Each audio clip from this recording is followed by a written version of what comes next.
ఓకేనా. Next function F ఇచ్చాడు, function G ఇచ్చాడు.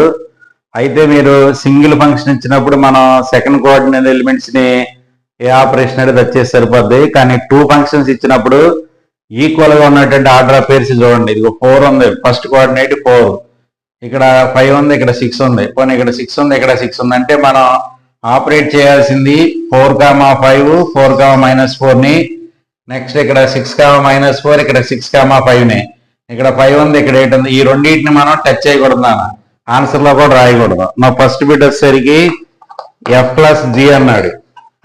ఎఫ్ ప్లస్ జి అంటే నువ్వేం చేయాలంటే ఈ ఫస్ట్ కోఆర్డినేట్స్ ఈక్వల్ గా ఉన్న ఆర్డర్ ఆఫ్ పేర్స్ ని టచ్ చేయాలి, వాటి సెకండ్ కోఆర్డినేట్స్ మాత్రమే ఎఫ్ ప్లస్ అంటే యాడ్ చేయాలి. ఫస్ట్ 4 రాసేనా, 5 - 4 అంటే 1, నెక్స్ట్ 6 రాసేయి, ఇక్కడ -4 ఉంది, ఇక్కడ +5 ఉంది, -4 +5 అంటే +1. ఇంకా రిమైనింగ్ ఆర్డర్ ఆఫ్ పేర్స్ ని టచ్ చేయకూడదు మనం. ఓన్లీ ఫస్ట్ కోఆర్డినేట్స్ ఈక్వల్ గా ఉన్న ఆర్డర్ ఆఫ్ పేర్స్ కి మాత్రమే వాటిలో ఉన్న సెకండ్ కోఆర్డినేట్స్ కి ఈ ఆపరేషన్ అప్లై చేయాలి. ఓకేనా.